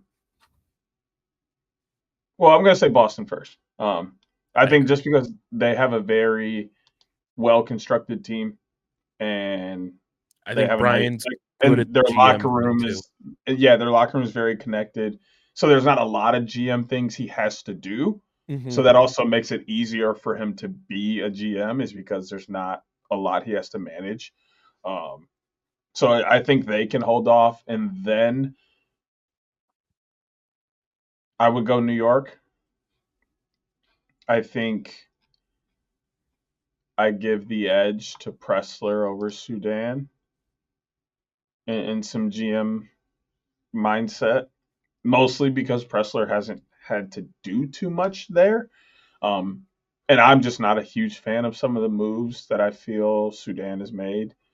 Um, Those are even my back, two that I even think even would. back to his time as Chrome, but I lean Water Dogs are actually like next. Yeah, And I think they're probably the team I say benefits from it the most, besides Denver or Atlas.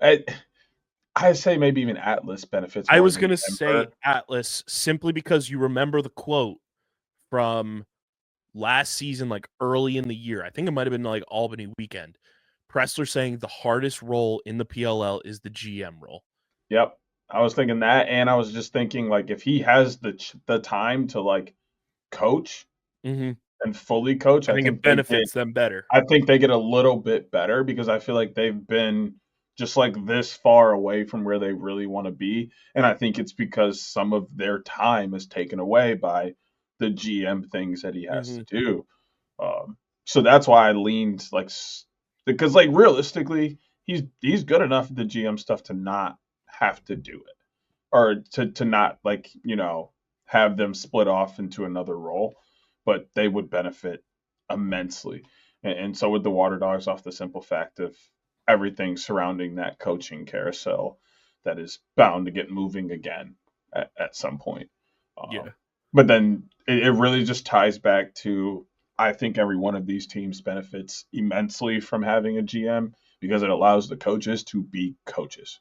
Mm-hmm. And then I think that not only benefits them as coaches in the organization, it benefits the players, which benefits media, the fans, the front office. It's a total trickle down effect because the content on the field is going to exponentially grow because the time that's being spent is only being spent on lacrosse. Coaches have time to only spend on lacrosse. They're watching more film, they're pointing more things out, they're sending more emails, making more calls. Like the content, the product goes through the roof if you're able to separate these two positions.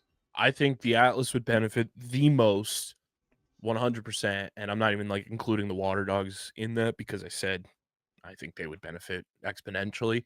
But of the other remaining teams, I think Atlas, simply based off of that Pressler quote to us in that press conference saying he didn't get a true offseason his first year being hired because he was hired later in the calendar.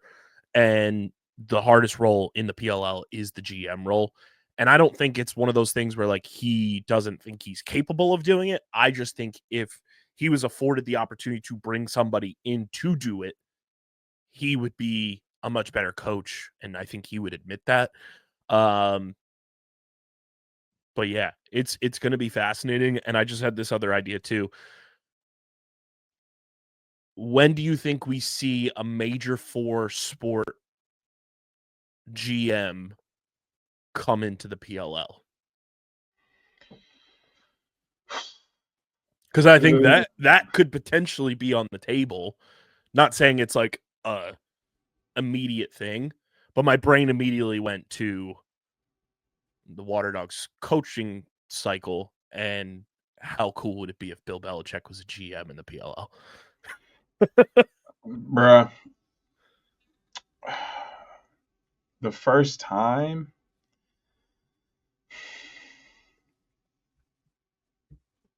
I'm not even saying like, oh, but at some point, like, when do you think?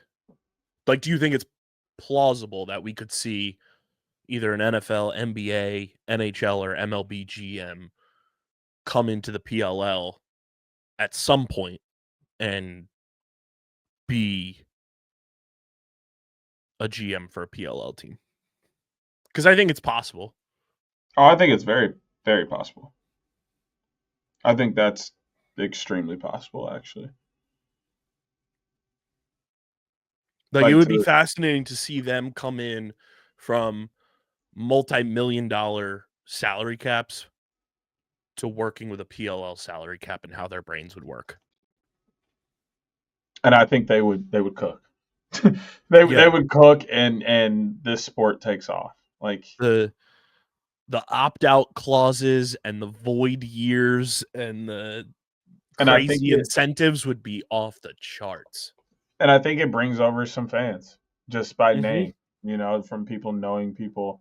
They go, oh, okay, you know, they used to do this and that. Let me see what they're doing now. And they look up, oh, they're running some lacrosse team. What? And then they end up over there and they're like, word, I'm vibing. And now they're here. We gotta stop this. But yeah, bro. But yeah, they that's how they become fans, just from having that casual knowledge of that person doing GM things over in another sport, and then they And bring then their talents over. which former player do you think becomes a GM first? Because I think this opens that avenue too, where, you know, in the PLL and pro lacrosse, we've typically just talked about former players becoming coaches. We've never had the GM role be something as an opportunity for a former player per se, especially in this era of pro lacrosse. This is a very down the line, but I think I know somebody who would be a phenomenal GM. Thinking like, well, he ain't even done playing yet. Neither is my player. Think of Mark Matthews. Ooh, okay.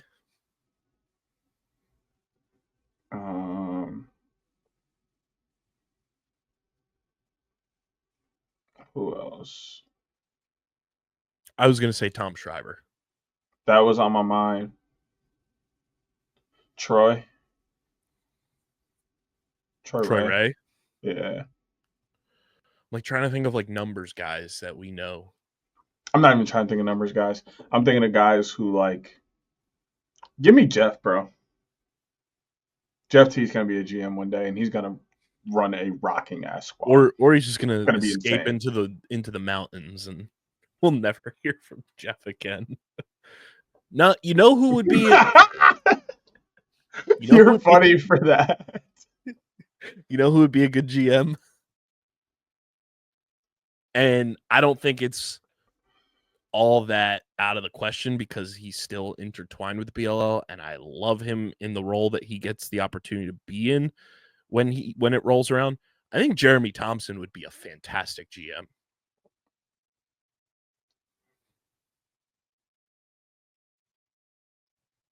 Damn, Jerry, why you gotta run a business? He's got to run a cooking show now. Shout out to Jerry with the cooking Facts. show popping off. I did see that. I was like, My hey, boy got put yo. on. When are we going to see Jerry on Chopped? Let me find out. I mean, I don't know if he's gonna be on Chopped. He is Let on. me find out. He on the Raganese. We gotta find a cooking name for him, a cooking show name for him. Well, he's got it. It's pregame plates. Well, yeah, but like, I mean, we gotta make something cool out of his name. He gonna be on MasterChef before we know it, going up against. And he gonna win it. He gonna win. I want to see Jerry on Beat Bobby Flay. Actually, Now we talking. Cinema. Now we talking. Cinema. Now we talking. Jerry, what's that signature dish? Jerry, just tell me what to buy so I can have you Also, make me something. can Jerry stop ducking us and just come on the pod? This has been something I've been trying to do since 2019, man. Come on. We here. Oh, also, someone else that would be a fantastic GM, Zed Williams. I could see that. I could see Blaze being a really good GM as well. Mm-hmm. This opens up such a fascinating guys being dudes era of the PLL. Give me CDB too. If you ever see him from his couch, if you ever see him get tweets off from his couch during lacrosse on the weekend, bro could put together a squad. I don't know if we're gonna be within cap whatsoever.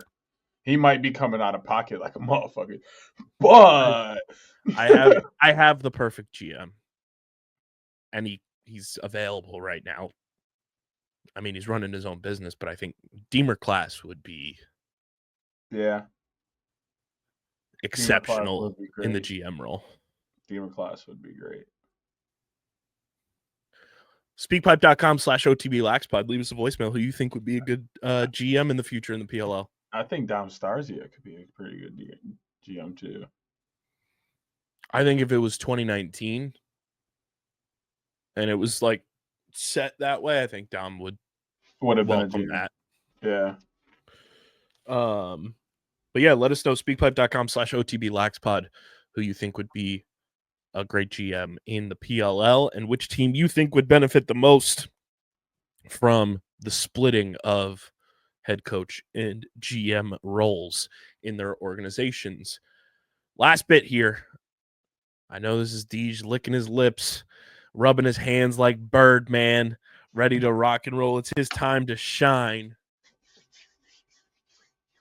2025 college lacrosse season's here. It is here, people. We've been waiting for how long? Like 8-9 months. That's a whole long time. Hey, a whole baby though. He not wrong. He's not wrong. But wow, it's here. Life pops off on the 1st for us. We get a fresh breath of college lacrosse air. And what a fresh breath it is. We get our annual Duke Bellarmine blowout. Richmond's going to shock the world and beat Maryland. No, I'm kidding. They might. Say, whenever I see Bellarmine, I just think of the song Roses by Outkast. And instead of Caroline, I just, in my head, I'm like, Bellarmine!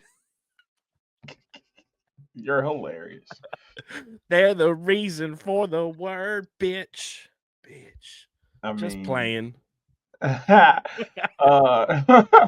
We get Richmond trying to do the thing and start February off the way everybody wants it to be, an upset alert dynasty happening. So that'll be a fun game. What I don't like, Maryland just named their number 1, by the way, their goalie, Logan McNaney. That boy been playing for years. Somebody say Logan McNaney's still in college, bro. Because it's been like 8 years, I swear. It's like, you still not done. Like, wait, you still got classes to take? What are you doing? But it's interesting to see him hold the 1 as goalie. That's going to be an interesting thing to partake in. But yeah, they're facing off at noon alongside Utah and Ohio State, which I'm not really looking forward to be honest. Ohio State's ranked to start the year, so big question mark there. We'll see how long that lasts. This is year 6 for him, by the way. Granted, his first year was 2020, so he only. Yeah, I know. I was exaggerating a little bit. I was like, damn. This boy's like the tight end from Miami. Yeah, no. They're taking it to another level over there. They're tripping. I mean, Syracuse opens up their year against Jacksonville. That's going to be a shout out Joey. Because Jacksonville's always fun. Speaking of people whose names start with J, John Galloway over on the sidelines for Jacksonville. The Finns. Also, John Galloway, come on the pod. Please. Also, talk about somebody who would be a good GM. Yeah, I think he could put something together for real. You're right. Shout out Joey. He got that LinkedIn profile haircut. That's so, the boy. Yeah, Jacksonville and Syracuse is another one popping off at noon to look forward to. Loyola, Maryland, Georgetown. The Maryland battles start early. You know, Navy's going to get in the mix at some point. Towson is in the mix. You got Hopkins going to be in the mix. Loyola, UMBC. So that's always something to look out for. If you ask me, I think Hop's on top again. Shout out Diggs. He's going to like hearing that. But, yeah, I think Hop is going to win the battle for Maryland this year. Georgetown will have something to say about it, but I don't think they have enough. Speaking of Hop, John Hopkins takes on Denver. Number 8 taking on number 10. Maryland is 5th, Richmond's 20. That game, that John Hopkins game is 2:00. Penn State opens up with Colgate. They're going to look to not get upset again. It's one of our most viewed videos on our TikTok. It's Colgate hitting that game winner. Crazy. Penn State comes in at 14. That game face off at 1. And then, of course, the other game facing off at 1 p.m., the one I'm most excited for. My Wolverines. Talk to me nice. They're welcoming Marquette into Lacrosse Stadium at 1 p.m. I'm not going to be there. I'm going to be working all day. And even if I wasn't working, even if I wasn't working, listen, I need y'all to hear me and hear me real clear. I love Lacrosse Stadium. I love the University of Michigan. I'm a diehard Wolverines fan. But damn it, I go to this school's lacrosse games all the time because they're free and so is their goddamn parking. Make your tickets free. It's the same distance for me. It's about hour 15, hour 30 to both institutions.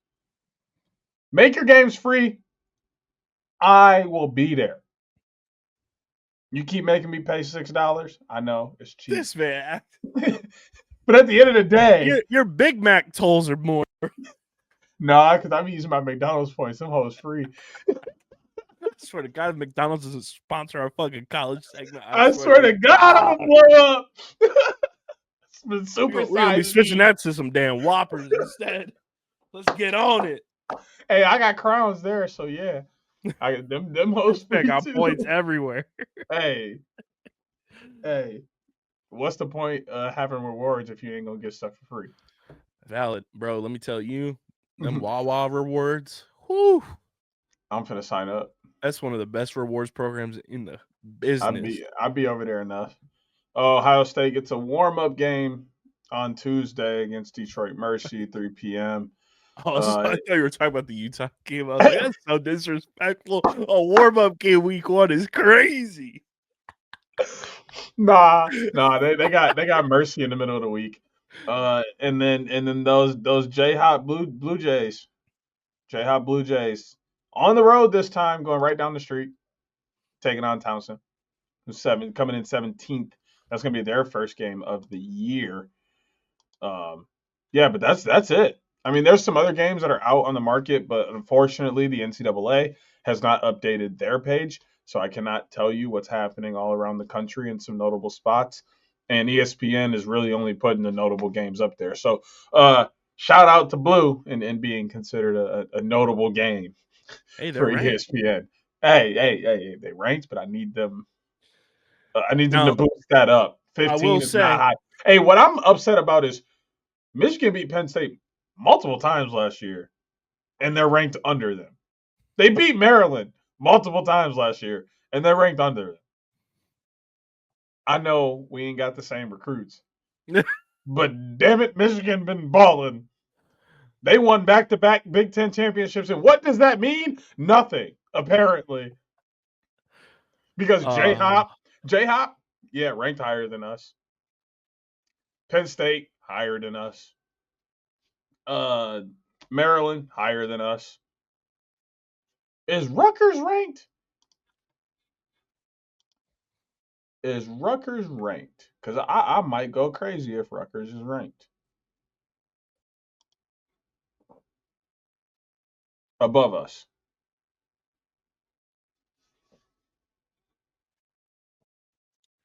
Rutgers got some votes, but they ain't ranked. All right. Yeah. We can play. Actually, that's kind of sad. They're the only Big Ten team not ranked. Bums. Oh, my bad, Scotty. Now we will, on typical episode week, Deej and I were talking about this before we started recording today, and just kind of just like conjuring how we can make the podcast better for everybody.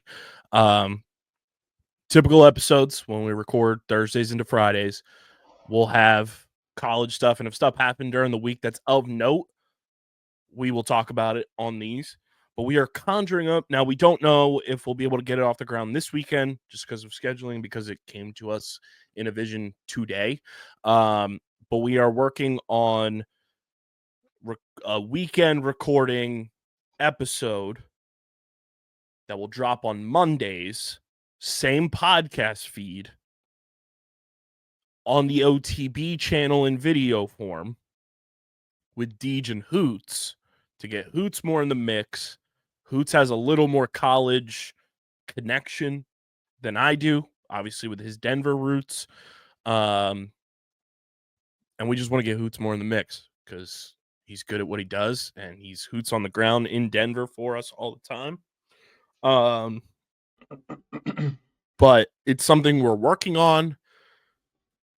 It's not set in stone on when it would start, per se. We'll get that as it goes, but it's an idea that's out there. If you want that from us, leave a comment in the YouTube comment section, the Spotify comment section, or leave us a voicemail, speakpipe.com/OTBLagsPod, and let us know that that is something you are interested in, and we will conjure up the best way to go about said process to make it happen.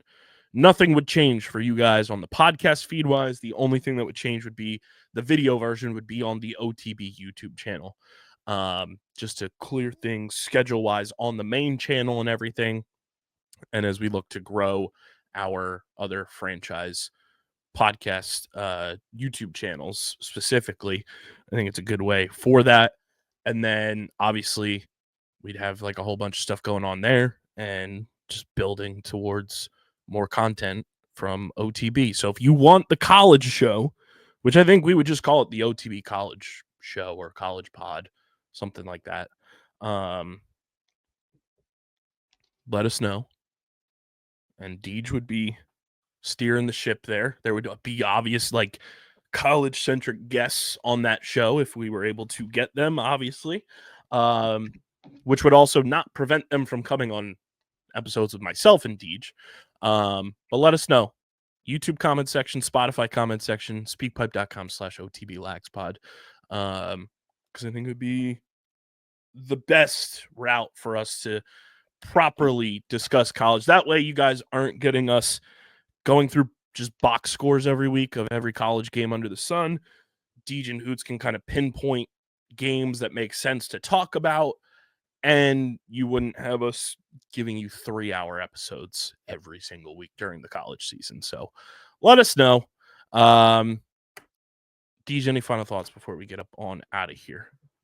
Yeah, just let us know about, the college thing. I know y'all don't always come here for me because, KB's the star of the show, but y'all are letting me know that y'all like me enough if y'all decide y'all want to hear some college from me. Because then, that's another hour and a half you have to listen to my voice and see my face. So if you like it that much, you'll tell me. So that's the one thing. Let's enjoy the best part of the year is coming up. We're entering that time of the year where there's going to be 2 forms of lacrosse on for an extended period of time. We're going to have 2 forms of lacrosse until the end of May. And then we still have college basketball coming through. My hockey people understand college hockey is entering the best part of the year. The NHL playoffs are going to be spectacular like they always are. Hey, I am excited. But we got one thing that we still got to take care of that we'll also be talking about a little bit on next week's show.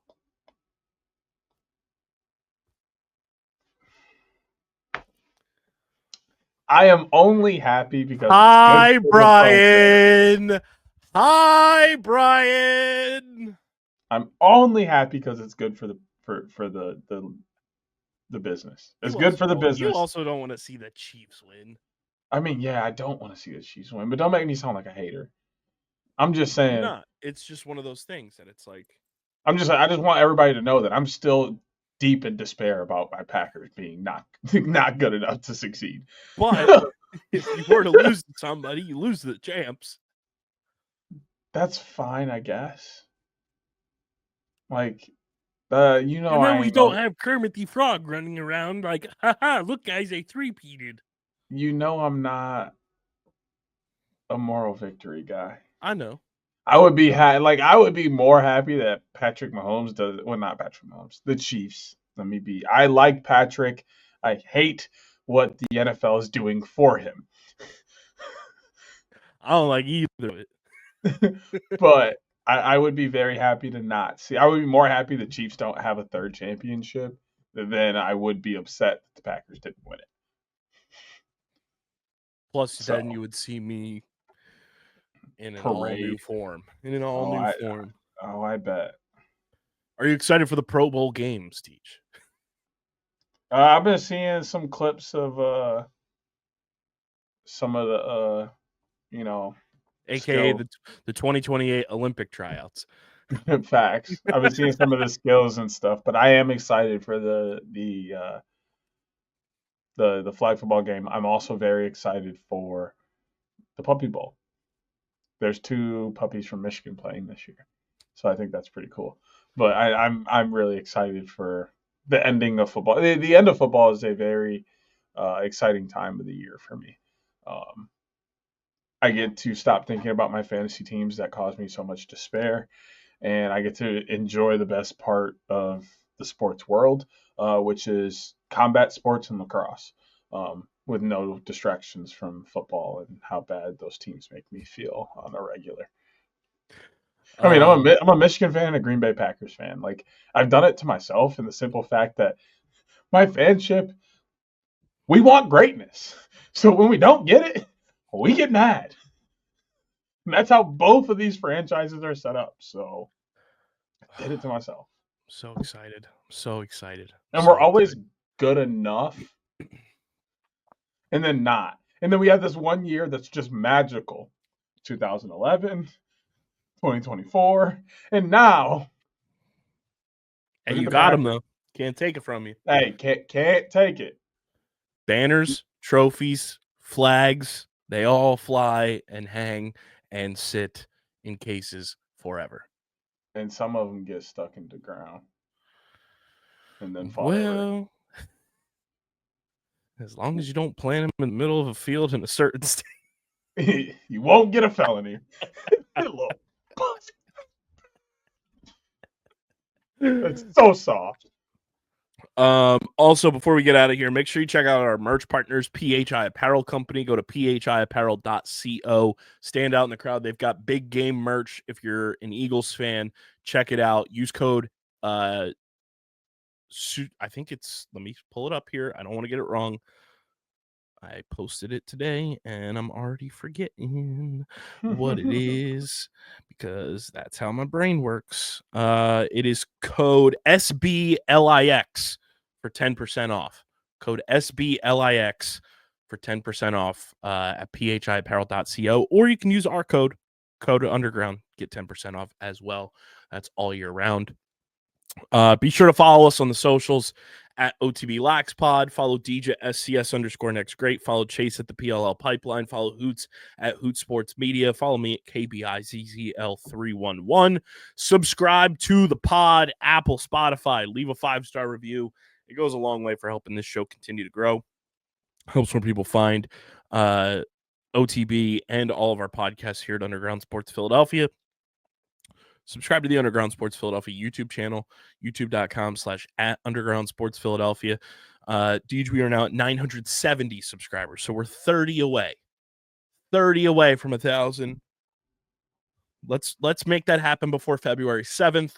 And subscribe to the Outside the Box podcast YouTube channel, youtube.com/@OTBLaxPod. Let's say this, Deej. College show happens when the OTB YouTube gets to 100 subs. What we at? I believe it's at 28 right now. Because that would show that there's genuine interest. It gives you and Hoots enough motivation to be like, okay, there's people who want this. We get the OTB YouTube channel to 100 subscribers. College show goes live. I like that. Y'all heard the man. Get there. Outside the box. Well, what is it? YouTube.com/OTB @OTB Y'all heard him? It's linked in the description. So subscribe there. And this show is presented by Shootout For Soldiers. Check out shootoutforsoldiers.com/events. Check out all the events coming up for 2025. There is a plethora of them. Learn how to get involved, donate, volunteer. ShootoutForSoldiers.com/events. And we thank Shootout for Soldiers for being a proud presenting partner of this podcast. And this has been episode 360 of the award-winning, honorably mentioned, number 9 NCAA. We ain't win no awards. What am I saying? It's almost one of the more award-nominated, honorably mentioned, number 9 NCAA ranked. Of course, viewable on YouTube, Outside the Box podcast. If somebody wants to give us an award, though, and make us award-winning, that'd be great. Please do. The official lacrosse podcast on the Underground Sports Philadelphia Podcast Network. For Deej, I'm KB. Enjoy this weekend of lacrosse. Hopefully I get time with Will Shipley on Saturday, which would be sick. As they say in the old country, go Birds, and we'll see you guys next week. Peace. Peace.